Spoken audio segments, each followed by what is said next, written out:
अब देखते हैं विद्युत धारा के तापीय प्रभाव पर आधारित कुछ उपकरण। ये जितने उपकरण हैं ये विद्युत धारा के तापीय प्रभाव पे कार्य करते हैं। इसको हम बारी बारी से देखते हैं और ये चारों में से एक तो एग्जाम में आ रहा है, तैयार कर लीजिए। बल्ब, इस्त्री, हीटर, फ्यूज। ठीक है, चारे ठो ना जी। अब देखा जाए बारी बारी से विद्युत बल्ब के बारे में देखा जाए। विद्युत बल्ब ये विद्युत धारा के तापीय प्रभाव पर आधारित होता है, कार्य करता है। ठीक है, इसमें जब धारा प्रवाहित की जाती है, जो टंगस्टन धातु का तंतु होता है वो गर्म हो जाता है, इतना गर्म हो जाता है कि वह प्रकाश उत्पन्न करने लगता है। ठीक है, इसे ऐसे ही कार्य करता है। अगर इसका संरचना देखें, संरचना इसका देखें तो कैसे होगा। इस बल्ब की संरचना क्या है, यह कांच का गोला भाग होता है। ठीक है, और इसके जो ये सिर पे ना ऊपर एल्युमिनियम की टोपी लगी होती है, और एल्युमिनियम की टोपी में ये पिन लगा होता है। ठीक है, एल्युमिनियम की टोपी, ये एल्युमिनियम है कि टोपी, ये एल्युमिनियम की टोपी है, ये है पिन। ठीक है, एल्युमिनियम की टोपी में पिन लगा होता है, दो तो पिन होता है जिससे वो होल्डर में टिका रहता है। ठीक है, कांच का रहता है, कांच। ठीक है, कांच का रहता है। और इसके एकदम हेड पे, यहाँ मुंह पे सीधा, ठीक है, वहां पे रहता है जस्ते का क्या रहता है, टाका। ठीक है, टाका रहता है। ठीक है, इससे होकर धारा बल्ब में अंदर जाता है। ठीक है, ये है टाका। और यहीं पे रहता है, ये जो टाका है इसके चारों तरफ लगा रहता है चपड़ा। ठीक है, जो कुचालक है। ठीक, ये कुचालक होता है, चपड़ा उपड़ा जो रहता है। और यहाँ पे ये टंगस्टन धातु है, ये है तंतु, इसे कहते हैं तंतु या फिलामेंट।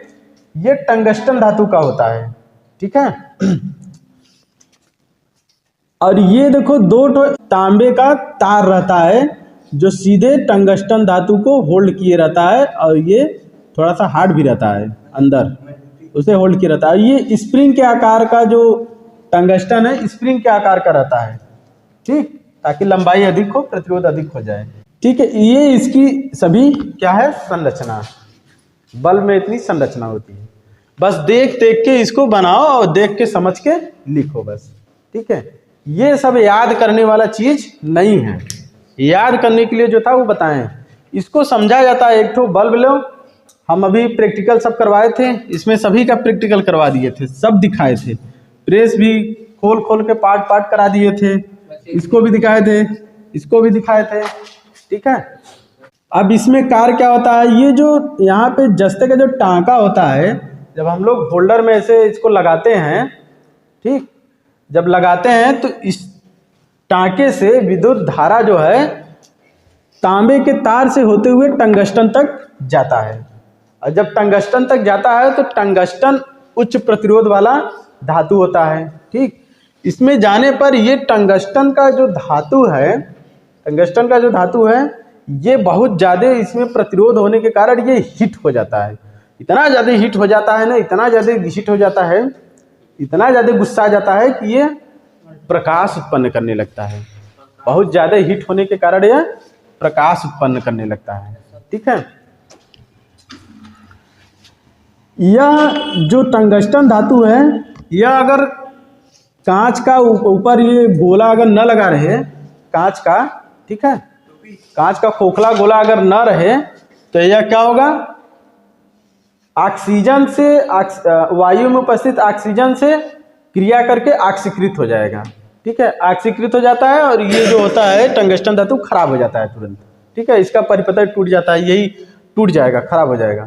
तो इससे बचने के लिए इस बल्ब में या तो निर्वात किया जाता है, या फिर नाइट्रोजन गैस भरा जाता है, या फिर आर्गन गैस भी भरा जाता है। ठीक है, निर्वात कर देंगे तो कम क्वालिटी वाला रहता है, नाइट्रोजन गैस भर देंगे थोड़ा सा और बढ़िया रहेगा, महंगा मिलने लगेगा और उसका एज बढ़ जाएगा, ज़्यादा दिन तक चलेगा, अच्छा बल्ब हो जाता है।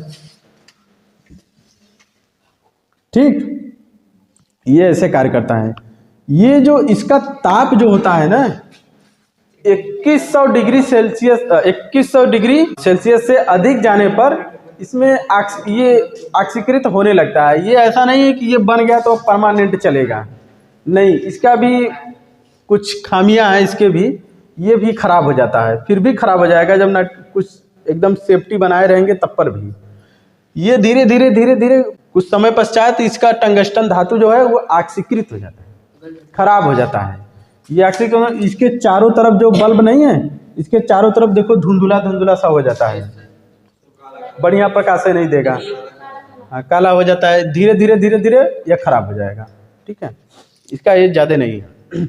लेकिन अब जो आया है CFL, ट्यूबलाइट, ठीक है, LED, ये सब अब बढ़िया कार्य कर रहे हैं। ये सब रिप्लेस कर दिए इसको, रिप्लेस कर दिए इसको, ये हट गया अब। ठीक है, अब इसका यूज किया जाता है लेकिन बहुत कम किया जाता है। ठीक, ये बहुत ज़्यादा लोड भी लेता है। ठीक है, इसीलिए विद्युत बिल से बचने के लिए इसका यूज नहीं किया जाता है। अब 5-5 वाट का लगा रहे हैं बल्ब, 7 वाट का, 10 वाट का, ये तो 100 वाट का आता है। ठीक है,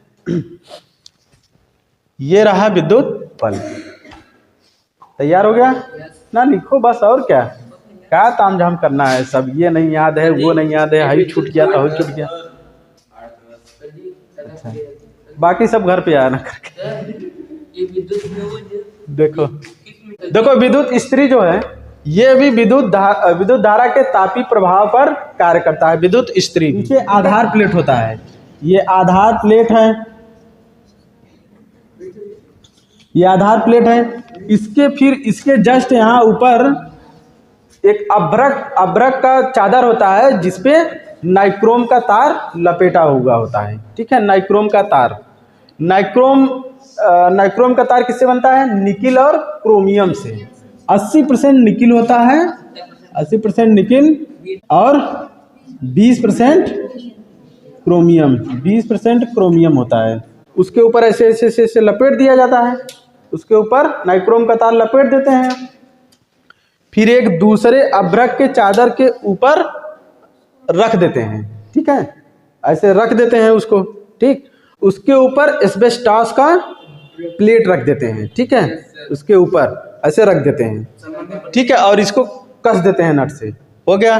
और इसके ऊपर ये भार प्लेट है, ये क्या है? भार प्लेट। इधर देखो ऊपर, ये भार प्लेट है, भार प्लेट ऊपर रख देते हैं। ठीक है, और इसी से कनेक्शन होता है, अंदर से वायर लगा होता है, भार प्लेट में ही लगा रहता है पिन। ठीक है, उसी से हम लोग तार को जोड़ देते हैं।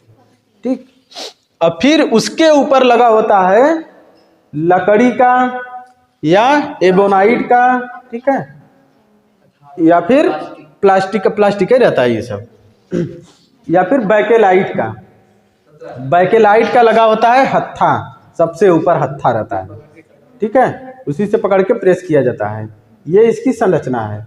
ठीक है, जब इसमें धारा प्रवाहित की जाती है, जब इसमें धारा जाता है ना, तो इसमें नाइक्रोम का तार जो अभ्रक की चादर पर लिपटा रहता है वो गर्म होने लगता है, और वह ऊपर नहीं आता। जो गर्म होता है, हीट होता है, उष्मा ऊपर नहीं आता, ये तली में चला जाता है, आधार प्लेट पे। सारा उष्मा कहाँ जाता है? आधार प्लेट पे, ऊपर नहीं आता, क्योंकि ऊपर एस्बेस्टॉस का प्लेट लगा है, या तो वही कुचालक का है, कुचालक वही है, वह रोक लिया। फिर उसके ऊपर यहाँ वायु भरा रहता है, वह खाली है, वह भी कुचालक, वायु भी कुचालक का कार्य करता है। फिर उसके बाद है लोहे का ये भार प्लेट, तो उसके ऊपर तब जाता है। मतलब 80% हीट उष्मा जो है नीचे जाती है, कुछ उष्मा ऊपर चली जाती है। यही थोड़ा थोड़ा गर्म हो जाता है, लेकिन नहीं, ज़्यादा नहीं गर्म होता है। ठीक है, जितना तली गर्म हो जाता है आधार। ठीक है, इतना लिखेंगे, काम खत्म। लेकिन इस समय देखो, ये बहुत पुराना प्रेस का बात हो रहा है, ये बहुत पुराना है। अब तो प्रेस आ गया है, सब नया नया, बहुत हल्का रहता है, इसमें इतना ज़्यादा भारी थोड़ी रहता है। अब बहुत हल्का हल्का प्रेस आ गया है, बहुत बढ़िया है। वो किस लिए आया है हल्का हल्का? क्योंकि बहुत सारी महिलाएं होती है ना, ये वाले से करेंगे कलाई टूट जाएगा, इसीलिए एकदम हल्का रहेगा।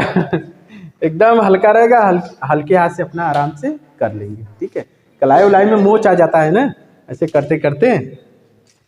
ठीक है, इस स्त्री का प्रयोग अब स्त्रियों को कौन समझाए। विद्युत हीटर। हीटर क्या होता है? हीटर जो होता है ये, इसमें जो हीटर जो होता है ये चीनी मिट्टी का बना होता है, जो विद्युत का कुचालक होता है। ठीक है, इस पे खांचे बने होते हैं, इस पे खांचा बना होता है, उसमें नाइक्रोम का वायर ऐसे लपेट दिया जाता है, लगाने के लिए बना होता है। ठीक है, जब इसमें विद्युत धारा प्रवाहित की जाती है तो यह नाइक्रोम का तार बहुत ज़्यादा गर्म हो जाता है, हीट हो जाता है। ठीक है, इसका ताप कम से कम 800 से 1000 डिग्री सेल्सियस तक चला जाता है इस नाइक्रोम के तार का। ठीक है, और ये इतना ज़्यादा हीट होने के कारण उष्मा उत्सर्जित करने लगता है। ठीक है, ये इतना ज़्यादा हीट हो रहा है लेकिन प्रकाश उत्पन्न नहीं करता है, ये हीट हो जाता है। अब ये इतना ज़्यादा ताप होने के कारण इस पर कुछ भी इसका यूज कर सकते हैं। ठीक है, ये हीटर का कार्य है। ठीक, अब आ गया है, अब ये बहुत पुराना हो गया है, इससे करंट लगने का डर होता है बहुत कुछ, लेकिन ये महिलाओं के कारण फिर ये रिप्लेस हो गया है। अब आ गया है गीजर, इंडक्शन आ गया है, विद्युत फ्यूज। ठीक है, अब विद्युत फ्यूज जो है कैसे कार्य करता है।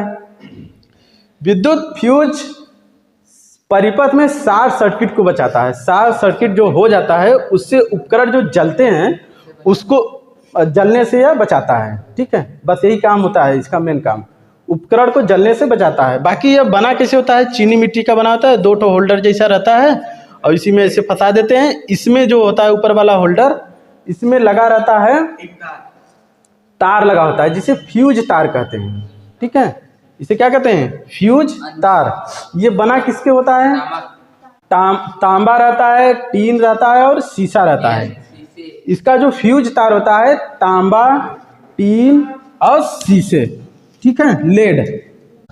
ठीक है, फ्यूज तार किसका बना होता है, तांबा, टीन, लेड। ठीक है, इसका इसी में लगा देते हैं। इसको परिपथ में श्रेणी क्रम में लगाया जाता है। ठीक है, श्रेणी क्रम में इसे लगाया जाता है। जब कमरे में या फिर किसी जहाँ पे लगाया जाता है वहाँ जब फ्यूज से धारा जाती है, ठीक है, जब सभी कमरे में चला जाएगा, ठीक है, सभी वायरिंग जितना हुआ रहेगा सभी परिपथ में प्रवाहित हो जाएगा फ्यूज से होते हुए। ठीक, ये इसको बोर्ड के पास लगाते हैं।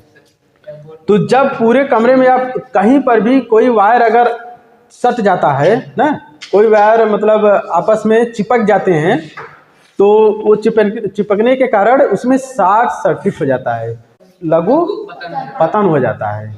लघु पतन होने के कारण धारा का मान, पूरे परिपथ में धारा का मान बढ़ जाता है। ठीक है, धारा का मान सबसे अधिक हो जाता है और गर्म हो जाता है, चीज गर्म होने लगता है। ठीक है, लेकिन अगर फ्यूज लगा रहेगा तो जो फ्यूज तार है ये सबसे पहले गर्म होकर ये टूट जाता है, और जैसे ही यह टूट जाता है पूरे परिपथ में जो करंट जा रहा था, धारा प्रवाहित हो रहा था, वो सब बंद हो जाता है। ठीक है, मतलब परिपथ का पथ जो है वो टूट जाता है, परिपथ इनकम्प्लीट हो जाता है।